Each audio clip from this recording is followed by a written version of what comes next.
Welcome back. वजीर आला पंजाब उस्मान बुज़दार नैब में पेश हो गए। नैब की मुश्तरका तहकीकाती टीम ने 1.25 घंटे तक वजीर आला से पूछताछ की।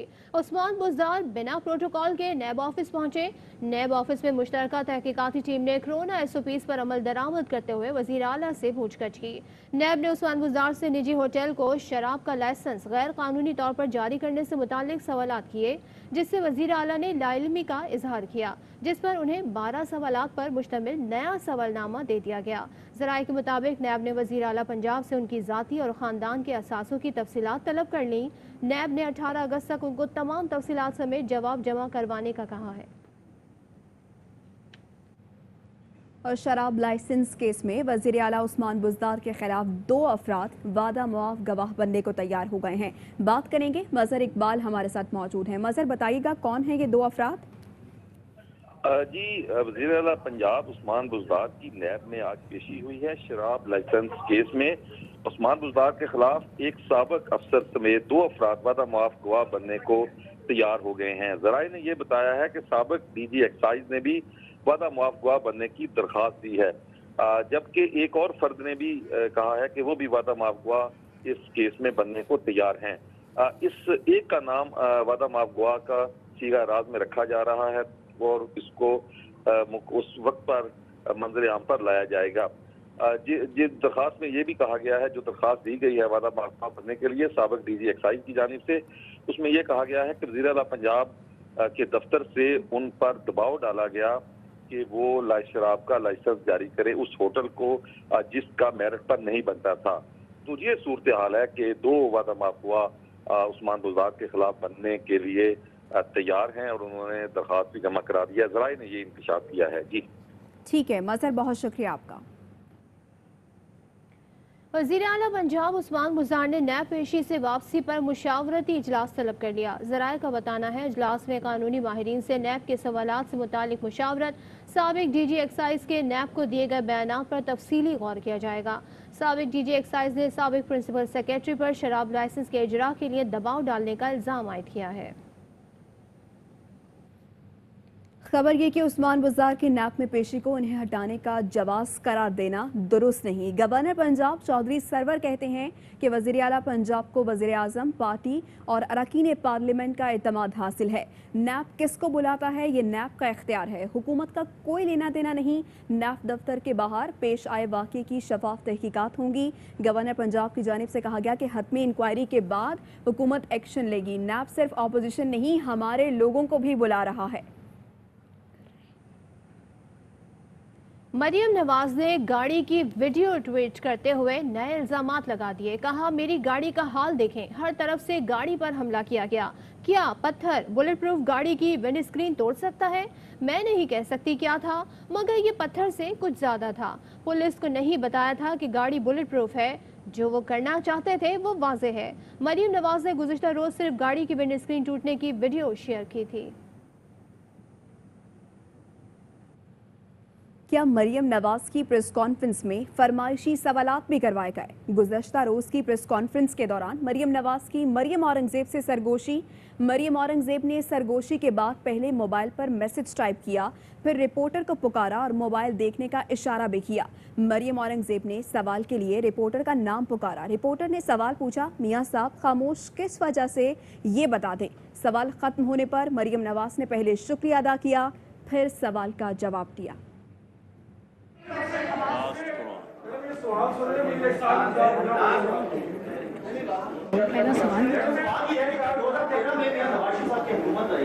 ना हमें कोई मैसेज भेजते हैं, ना हम किसी से। आप यहाँ पर बात करें। नहीं, बस एक सेकंड भाई। मौलाना फजल रहमान साहब की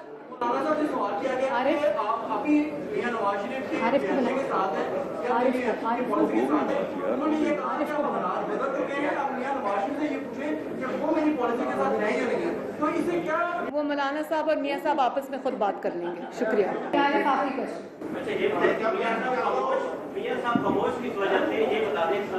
शुक्रिया, थैंक यू। ये मेरा आखिरी सवाल है। मैंने सब सवाल लिए, आपके सारे गिले मैंने दूर कर दिया। आपका सवाल ये है कि मियाँ साहब खामोश क्यों हैं? शुक्रिया। मियाँ साहब खामोश नहीं है, लेकिन मियाँ साहब ने अपने हिस्से का सारा काम कर दिया।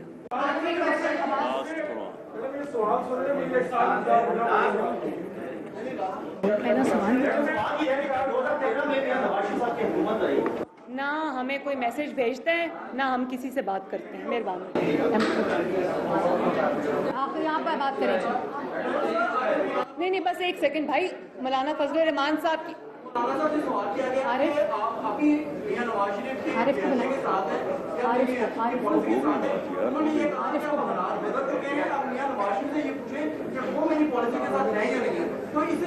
वो मौलाना साहब और मियाँ साहब आपस में खुद बात कर लेंगे। शुक्रिया।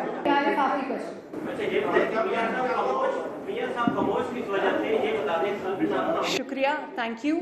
ये मेरा आखिरी सवाल है। मैंने सब सवाल लिए, आपके सारे गिले मैंने दूर कर दिया। आपका सवाल ये है कि मियाँ साहब खामोश क्यों हैं? शुक्रिया। मियाँ साहब खामोश नहीं है, लेकिन मियाँ साहब ने अपने हिस्से का सारा काम कर दिया।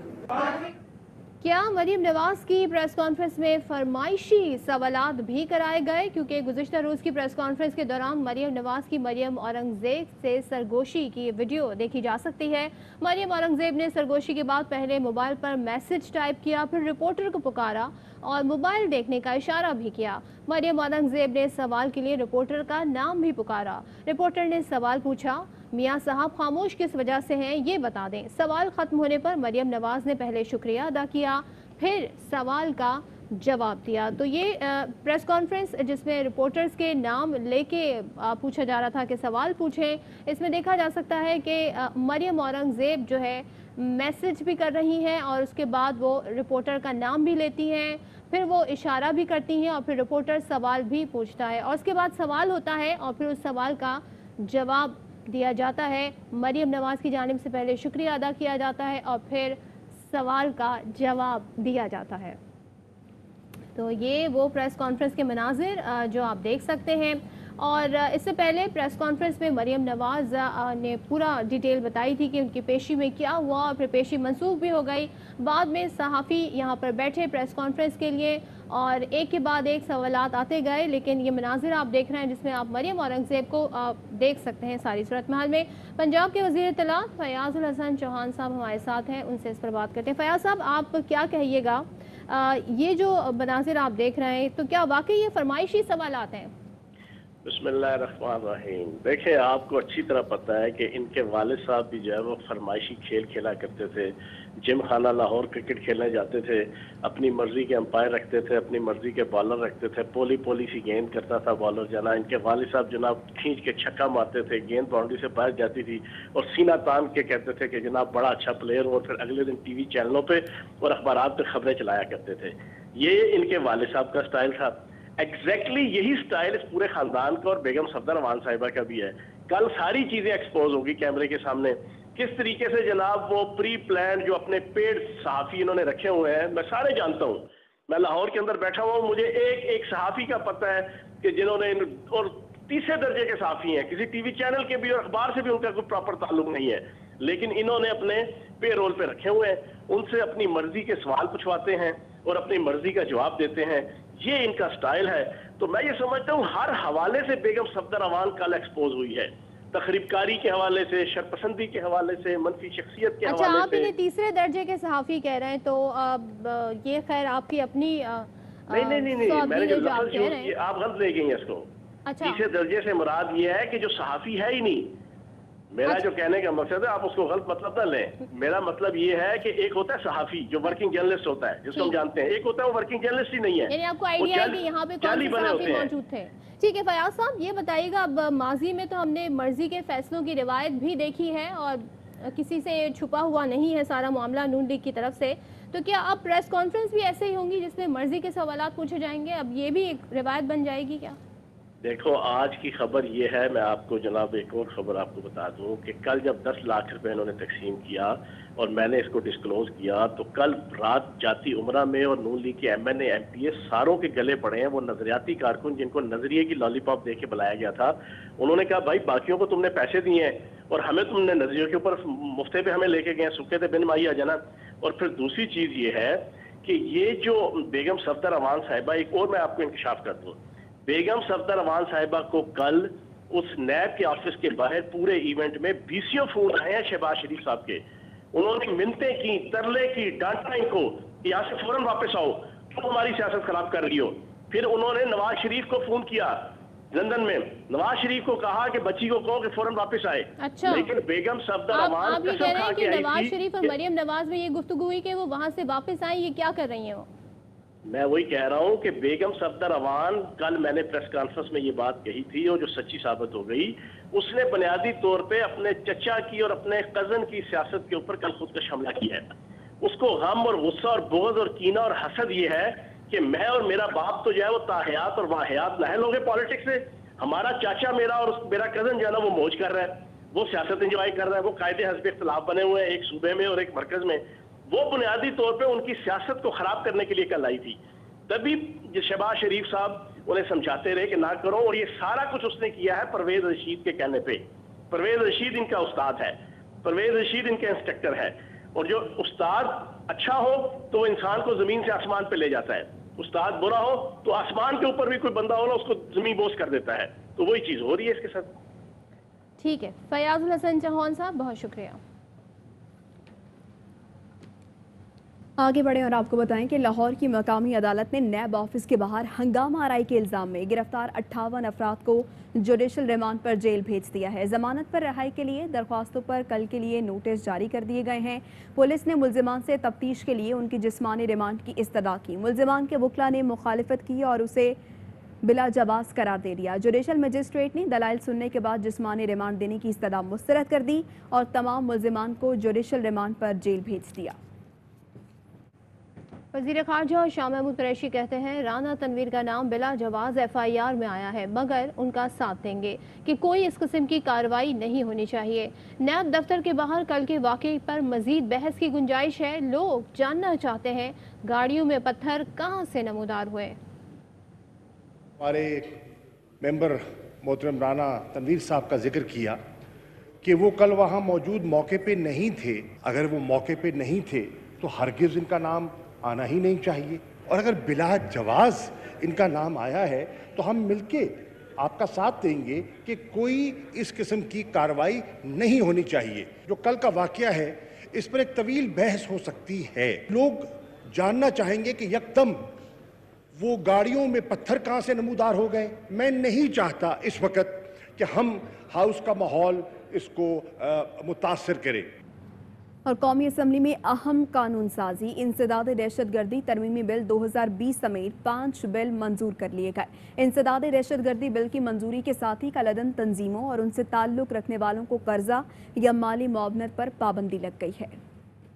दहशतगर्दों की मदद, माली माउनत और गैर कानूनी असला रखने वालों के खिलाफ घेरा तंग। कौमी असम्बली से इंसदाद दहशतगर्दी तरमीमी बिल 2020 मंजूर, कवानीन मजीद सख्त। बिल के मंजूर होते ही कलअदम तंजीमों और उनसे ताल्लुक रखने वालों को कर्जा या माली माउनत पर पाबंदी लग गई। कोई बैंक या माली इदारा ममनुआ शख्स को क्रेडिट कार्ड जारी नहीं कर सकेगा। तरमीमी बिल के मतन में कहा गया है कि पहले से जारी असला लाइसेंस मनसूख तस्वुर होंगे। मनसूख शुदा असला जात जब्त कर लिए जाएंगे। मनसूख शुदा असला रखने वाला सजा का मुर्तकिब होगा। ऐसे शख्स को नया असला लाइसेंस भी जारी नहीं किया जाएगा। दहशतगर्दी में मुलविस अफराद को 5 करोड़ रुपए तक जुर्माना होगा। कानूनी शख्स को 5 से 10 साल कैद की सजा होगी। ऐसे अफराद को 2.5 करोड़ रुपए जुर्माना भी होगा। बिल में ममनुआ अशखास या तंजीमों के लिए काम करने वालों के खिलाफ सख्त इकदाम को शामिल किया गया है। ऐसे अफराद की भी रकम जायदाद बगैर किसी नोटिस मुंजमद और जब्त हो जाएगी। कौमी असम्बली में कंपनीज तरमीमी बिल और Islamabad capital territory trust bill, नशा आवर अशिया की रोकथाम का तरमीमी बिल, शराकतदारी तरमीमी बिल मंजूर कर लिया गया। जबकि दारुल हुकूमत इलाका जात वक्फ अमलाक बिल MMA अरकान के मुतालबे पर अगले इजलास तक मौखर कर दिया गया।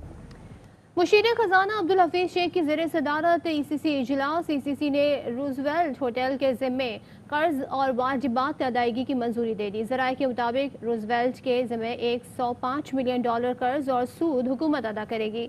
एशियाई तरक्याती बैंक को पाकिस्तानी करेंसी में ऑफशोर बॉन्ड्स जारी करने की इजाज़त दे दी गई। ट्रैवल एंड टूरिज्म शोबे को सालाना लाइसेंस फीस की छूट देने की भी मंजूरी दी गई। साख को कोविड-19 के लिए $3 मिलियन फराहम करने की भी मंजूरी दी गई। पेशावर BRT कल से पेशावर में दौड़ेगी। वज़ीर आज़म इमरान खान इस मेगा प्रोजेक्ट का इफ्तिताह करेंगे। खैबर पख्तूनख्वा के वज़ीर मेहनत शौकत यूसुफजई ने बिलावल भुट्टो जरदारी समेत दीगर सियासी जमातों के कायदीन को BRT में सफ़र करने की दावत दी है। वो BRT में दौरान सफ़र हमारे नुमाइंदे शहजाद महमूद के साथ खुसूसी बातचीत कर रहे थे। आइए आपको सुनवाते हैं। अगस्त का महीना है, बाहर तो बड़ी ज़ोर की गर्मी है, ताहम एक जदीद जो सहूलियात से आरास्ता बस है, BRT की बस, उसमें हम सफ़र कर रहे हैं। एक आरामदेह सीट पर हम बैठे हुए हैं और AC लगा हुआ है, ठंड का माहौल है, पसीना नहीं है। क्रेडिट किसको जाता है? BRT मंसूबा बिल आखिर मुकम्मल हो चुका है। खैबर पख्तूनख्वा के वज़ीर मेहनत शौकत यूसुफजई साहब भी इस वक्त BRT बस में सफ़र कर रहे हैं। पाकिस्तान तहरीक इंसाफ या इमरान खान जो बात करते हैं वो कर गुजरता है। आज अल्लाह की फजल से BRT मुकम्मल है।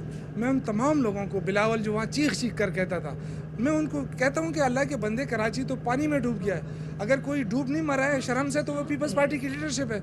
आज आए हमारी BRT में सफ़र करें, मैं उनको दावत देता हूँ। जो पेशावर शहर जो कॉरपोरेशन था अब ये मेट्रोपॉलिटन में चेंज हो जाएगा, तो एक मेगा प्रोजेक्ट से अब आपका शहर का अपग्रेड हो गया। करप्शन की बात हो रही है, आए नैब आए, FIA आए, जो मर्जी है, वज़ीर आला महमूद खान ने 100 बार कहा है, आ जाएँ बताएं हमें कहाँ करप्शन हुई है।